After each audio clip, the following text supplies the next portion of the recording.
Hi, I'm Sarah Kavanaugh, and this is Peaceful Exit. Every episode, we explore death, dying, and grief through stories by authors familiar with the topic. Writers are our translators. They take what is inexpressible, impossible to explain, and they translate it into words on a page. My guest today is Mira Ptacin. We're talking about her first book, Pour Your Soul. It's a memoir anchored by two really profound deaths. She writes honestly about grief and doesn't spare any of the specific, gut-wrenching details. You really get a sense of how her grief showed up in her body, her mind, and her relationships. And if you're grieving, her openness about how consuming grief can be is really validating. In this conversation, we also explore the act of writing as a tool for exorcism, as Mira says, and the tricky role memory plays in our lives. We talk about the passage of time, how the stories we tell also evolve with us. Because a substantial amount of time has passed since the personal experiences that Mira wrote about took place, this conversation is its own reflection on grief and time and healing. Welcome to Peaceful Exit. Thank you. Before we get into your memoir, I just wanted to acknowledge everything going on in your world. And I so appreciate you showing up for this conversation. Given the mass shooting this past October in Lewiston, Maine, it required you and your family to shelter in place for a few days. And then right after, it's Halloween. It's back to life, time to celebrate. It doesn't feel quite right.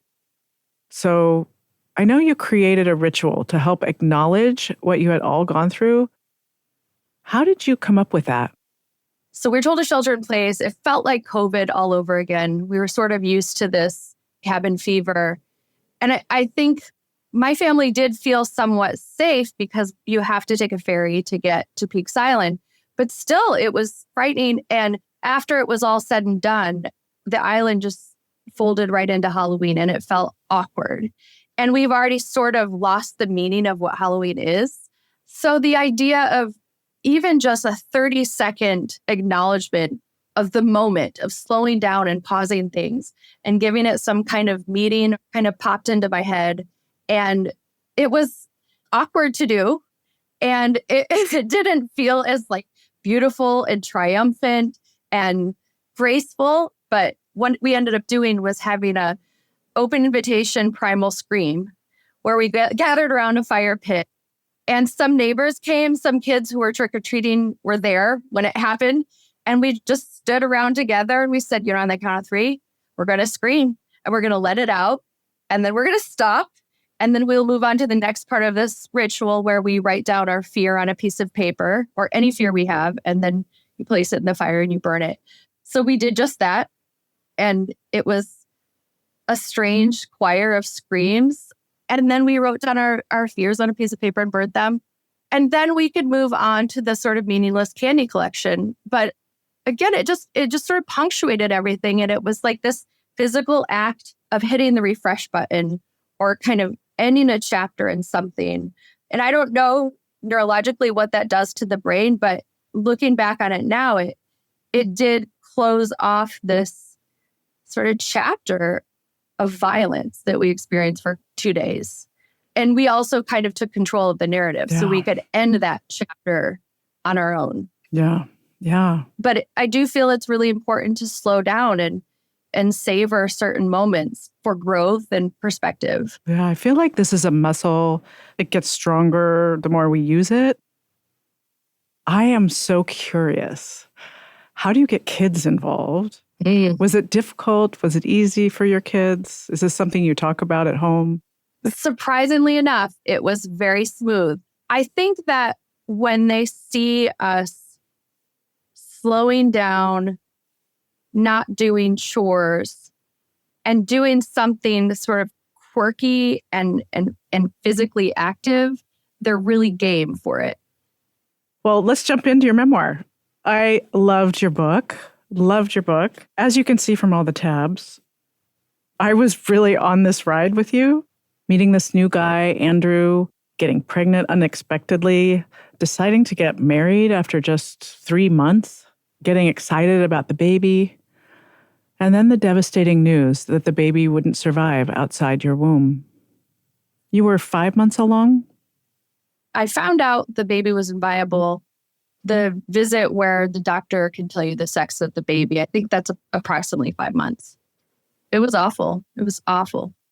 I just want to thank you. You shared so much of the grief and loss, and there's so much wrapped in fertility and family planning that is really kept behind closed doors.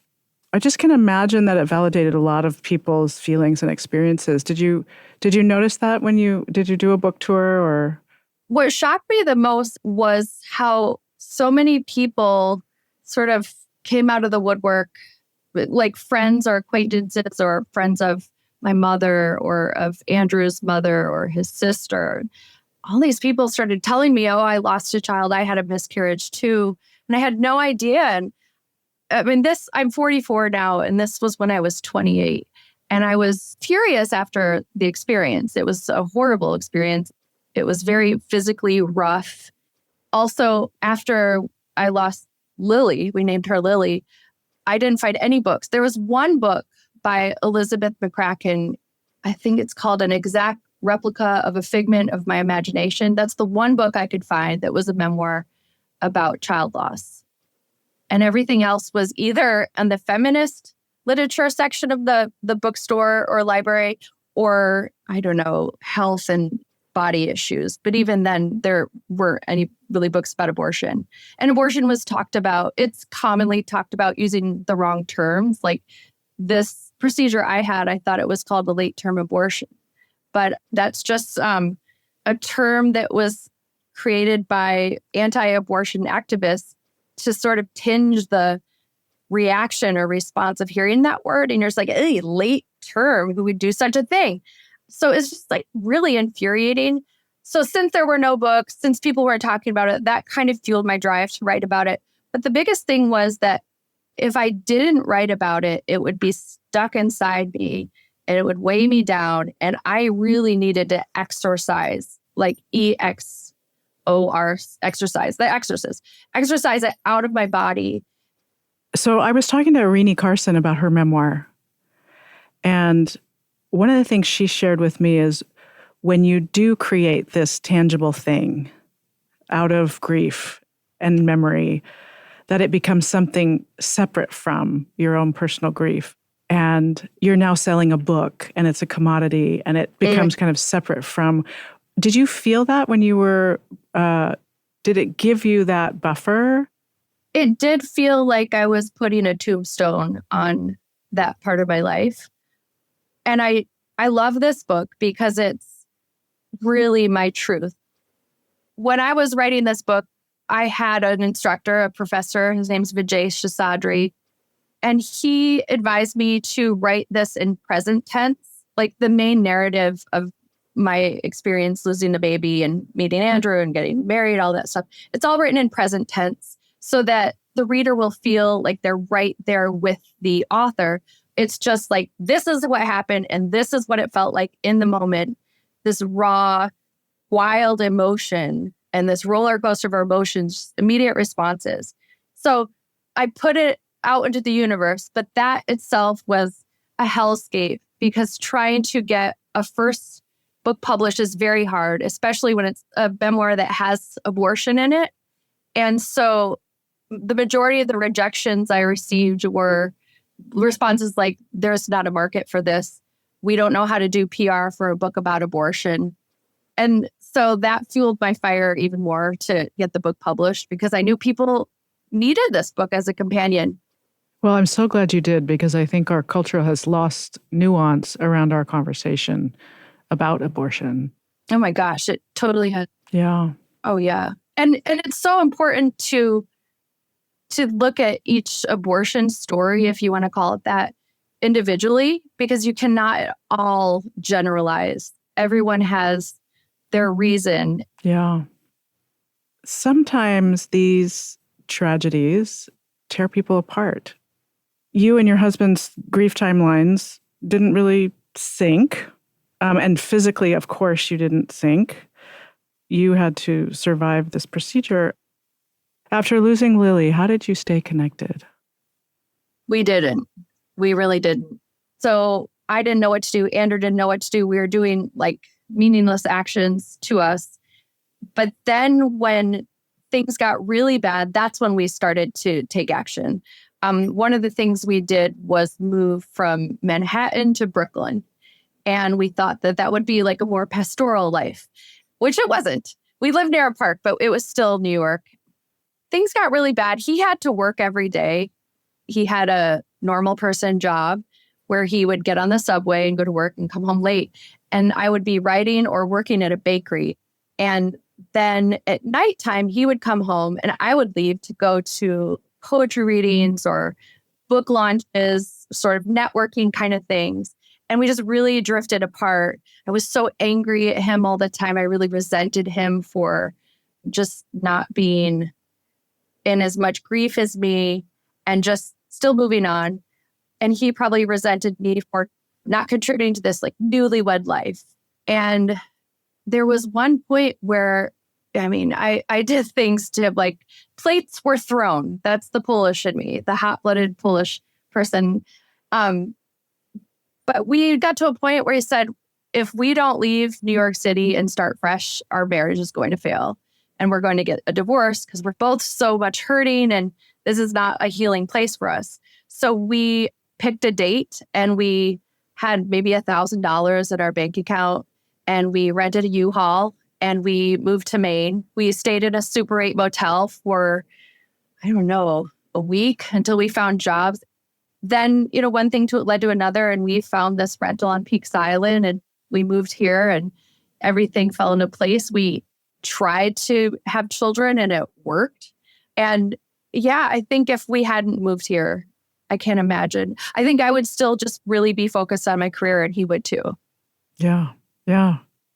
Backing up a little bit, how did you start the conversation about having another baby? I can imagine that was really hard to navigate. So Andrew is very special. I still experience depression. I still am living with reverberations of trauma. And so he knows this. And if that dark cloud comes around, he says, we have to drop everything and we have to prioritize you. And I remember driving with him or walking on a dirt road on the island recently. And he just said, you are the most important thing in my life. And then our children. And that's all I care about. That's all I live for. So when I brought up wanting to have children, because I did, it was like a primal urge to want to create a baby, which I hadn't had before. I hadn't had that in New York. It was an accidental pregnancy. But I think he wanted to go along with it because he wanted me to heal. And I think he felt that if I had a baby, I would feel as if my body works. Or he just let me take the reins and decide what we were going to do with our family planning. It was always very spontaneous with both kids. Like, let's just do this. Let's just do this. We were never equipped to do it. No one ever is. And there's no good time, but we went for it. Yeah. So you write about your brother and it's really moving. He was just 14 when he passed away tragically in a car accident. Yeah. When I got to this part in the book, my heart just dropped. And then you go on to describe the experience of planning Julian's funeral and how your family muddled through figuring out how to carry on. What did that time feel like? Oh gosh, it was awful. It felt like we were underwater and it felt like sleepwalking. It felt numb. We were all sort of adrift as a family. It was really horrible. And I remember one like really poignant or just powerful thought that haunted me for so long was each day that passed would be another day that Julian was dead. And eventually it would be 100 days or eventually it would be 15 years. And how could I still hold on to him or remember what it felt like to be around him, what it smelled like? How guilty would I feel to sort of move on or have a life? But it it just slows everything down. And then when you finally, I don't know, maybe years later or a year later, 6 months later, when you get back into life, life doesn't feel as real. It feels sort of like you're acting. And it just sort of always stays with you, I think. I don't know, it just makes you sort of like you have a crack in you, but you're more sensitive to things. You're more sensitive to the pain of others maybe, or just, I don't want to sound corny, but just like the beauty in life and the sadness of life. And it's okay to find sadness, and life is tragic. And sometimes there is no meaning to be found. But it was really bad timing for me. I was in my senior year of high school, and it was the worst year, and I didn't care about anything. And you said something about families getting divorced or marriages splitting up. I asked my parents like what kept them going, and they dropped everything and prioritized their marriage and healing. My mom retired, she sold her business, they went to counseling, and they just prioritized one another. And they grieved openly, often, instead of sort of just not talking about it or making it taboo. But it was the worst time of my life, I think. It was worse it was a different flavor, but it was worse than losing the pregnancy for sure. You were talking about how this book is really your truth, and I would love to read a little passage. Sure. And have you talk a little bit about how memory is a special kind of truth. And I love how you write about your mother in this book. My mother died 21 years ago, so it really brought up a lot of wonderful memories. Mom says that people always remember things the way they want to remember them instead of the way it was, because it was never just one way. That memory isn't what happened, it's what happens over time. My memories of you are a special kind of truth. And then you go on to talk about Julian. Why is memory a special kind of truth? I think that when we hold on to certain memories, we're creating a narrative that we want. And that narrative, it corresponds with sort of our motives at the time. Because life is not a story. This book, there's so many different perspectives I could have taken. I could have written it now, 20 years later, and it would be completely different. I think maybe I would have been more compassionate to myself. Some memories I have about Julian are completely blocked. Yeah, memory is a really tricky thing. It really does correspond to our motives, or if we don't want to hurt someone's feeling, or how we want to see things. One thing Andrew would say to me a lot was, you're right and you're also not right. And I'm right and I'm also not right. And it drives me crazy how diplomatic he is about it. But we all have our own stories to tell. I mean, imagine if Andrew had written this. Lord bless him. I can't imagine what his book would be like. He has his own lens. Mm-hmm, mm-hmm. Yeah. Oh, yes. With all these losses you've experienced, how have they changed the shape of how you think about life and death? Before Julian died, I was in my rebel years as a teenager. So I ran away and lived with my boyfriend when I was 17 and never went to class and just was a total jerk. But after that happened, after Julian died, I felt like if only I had been home, or if I only had, kept him and my father home 5 extra minutes, this wouldn't have happened. And also after Julian died, I felt like I should never cause trouble or trauma or distress in my parents. So for a really long time, I just tried to be perfect and had trouble adventuring out. And my parents, they didn't want me around just staring at them all day. They had a life to live too. But another thing that Julian's death did was sort of, it makes me a little more YOLO. Like with my kids as a parent, if we don't get enough sleep, that's okay for me. Or if we, it's tricky to find a balance, but it pushes me closer to, we only live once, so let's just go big. How old are your kids now? Theo Julian is 10, and Simone True she just turned 8. Well, you're in it. It's a wild ride. It is a trip. Love that. Well, speaking of parenting, the title of the book, P-O-O-R, Pour Your Soul, is inspired by your mom. So one of the main characters in this book is my mother, because she is a main character in everything with her existence. And when she was raising my sister and my brother and me, this phrase came out only if we were going to be in big trouble. And pour your soul meant your poor soul is going to hell. And she would point her finger and say, pour your soul. So, if I catch you watching TV on a school night, pour your soul. And we knew that translated into your poor soul is going to hell. And she used the term sparingly, so we knew it was the real deal.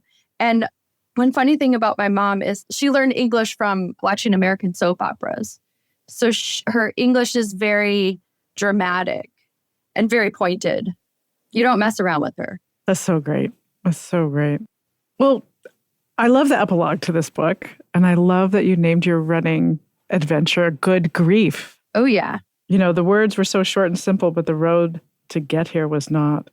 The question isn't, when will I stop grieving? The question is how you will keep on living. Yes. What are the kind of practices, including running, that sort of popped you out of that deep, deep depression you were in? Running, definitely running. Because that was, as a physical chemical produced that makes a person feel good. But it also showed me that my body is not broken, even though I thought it was very broken and flawed. So that was a big saving grace. And I think one way I work is just doing really big things. Like if I say, I think I'm going to start exercising more, I'll just sign up for a marathon. Or I think I'm going to write more, I'm going to start a new book. So it's good and it's bad. But I think, running and signing up for a marathon was one thing, and leaving New York and sort of deciding to quit the hustle, quit networking and trying to be at the top. Moving to Maine was a biggie, and really making a conscious decision to evaluate what we value and what our principles are, and then just start living it. So yeah, reevaluating our system, and therapy has been super helpful, and talking about it, talking about the ugly stuff. And we also try to talk about Julian frequently, so his legacy continues. Yeah. So I wanted to touch on your second book, The In-Betweens, about the Spiritualists, that community at Camp Etna in the woods in Maine. You write that the Spiritualists believe that the bereaved deserve more than just a funeral and the occasional gravesite visit. I'm all about reimagining our practices and rituals around death and grief, so I'm really curious what they do. Like, what do the Spiritualists do? They do kind of what other people do, where they have like a life celebration. And it's, again, for those living. But one thing I would hear them say when I was at Camp Etna, they would just casually throw into the conversation that someone is talking to them or someone's there, like, oh yeah, she's here. But it would be someone who had already died, and they would just speak about them as if they're still in the room and they hadn't really gone anywhere. And it was normal to be hearing from them as they're in the room. And it was really, really hard for me to just kind of go with the flow with that. Like, without seeing it myself, which was really tricky. So then I would say, I just wish I could see what you're seeing. I just wish I could see a ghost. And this woman, Carlene, who's since passed, would say, be careful what you wish for, because it'll change your entire life. And that was very validating, and it made me trust her a little bit more. But they also weren't worried about dying, because they had proof that this isn't the end when you die, and the veil is very thin, and nothing was taboo. Did it change at all the way you think about Julian or Lily? I think what it did instead was have me really evaluate how little I know. I never had anything happen where I felt like Julian was there. But when women from Camp Etna would talk about Julian or say that, yes, Julian's here. Yes, that's Julian. what it did was make me think about him. And it forced me to think about him and pause my day and acknowledge Julian and sort of honor his existence. So what do you make of the New York Times review that says your primary point with your second book is the very human hope that life is more than a handful of years on a lonely planet? I don't think that was the point of the book. I think the point of my book was that it's so important for a person to trust their intuition, despite it sounding bonkers to other people. These women did not care if people thought they were crazy or not. And I think the secondary point of the book with the history of spiritualism was to show that there are other ways of coping with grief. And people have invented practices of coping with grief. And there isn't just this one way, this really common way that we have in the United States of, the funeral a few days after, and then the burial, and then you move on. We are allowed to create our own grieving rituals and create new ones whenever we feel like it, rather than just keeping these traditions going. But yeah, I don't know what happens after we die. I will never know, but I'm not afraid. And from what the women at Camp Benton have told me, it's a good thing, and it's a lovely thing, and it's a peaceful thing. What it feels like is just returning to love. And that sounds great. Sign me up. Not anytime soon, but sign me up. And I think the thing I've learned is that life does not stop moving. The world has not stopped. My life has not stopped since losing Julian, since losing Lily. And it's just, we have to be responsible for taking care of ourselves and taking care of other people too. Yes. I'm going to ask you my last question, which is a question I ask in every interview. What does a peaceful exit mean to you?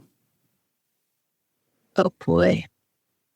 I think a peaceful exit would be the act and the feeling of letting go and the acceptance of really not having control, and that being a good thing and an enjoyable thing and a pleasurable thing and a warm, comforting thing, whether it's the end of the day or when your time has come.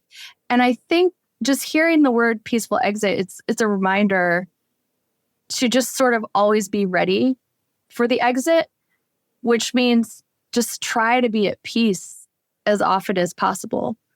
Because, tomorrow could be the exit. And it doesn't matter that someone hasn't cleaned the cat litter. It sounds cheesy, but that quote, "Don't sweat the small stuff," is so true. It's so true. Yeah, I think the peaceful exit is letting go and enjoying it. What have other people said in the past? I'm starting to pick up threads, common threads. And I think oftentimes it's what you're saying about accepting and letting go. It's also about having people they love around them. It's also having resolved relationships that might be difficult, or saying what you need to say to the people you need to say it to. Mm-hmm. But there's lots of common threads, I think, in our human experience of death. I'm really, really honored that you read my book. You never know where it is in the universe and if it's ever being read. Where it lands. Yeah. Yes. I definitely read it, and it really resonated with me. And thank you for being so honest in your writing. We really need more people sharing honestly about how hard grief is, what it actually looks like, what it feels like. Otherwise, we're just gaslighting people about how this universal experience feels. So thank you. Oh, yes. Oh, yes. Thank you for listening to Peaceful Exit. I'm your host, Sarah Kavanaugh. You can learn more about this podcast at peacefulexit.net. And you can find me on LinkedIn, Facebook, and Instagram at A Peaceful Exit. If you enjoyed this episode, please let us know. You can rate and review this show on Spotify and Apple Podcasts. This episode was produced by the amazing team at Large Media. You can find them at larjmedia.com. The Peaceful Exit team includes my producer, Katie Klein, and editor, Corrine Kiltow. Our sound engineer is Sean Simmons. Tina Knoll is our senior producer, and Sid Gladue provides additional production and social media support. Special thanks to Ricardo Russell for the original music throughout this podcast. As always, thanks for listening. I'm Sarah Kavanaugh, and this is Peaceful Exit.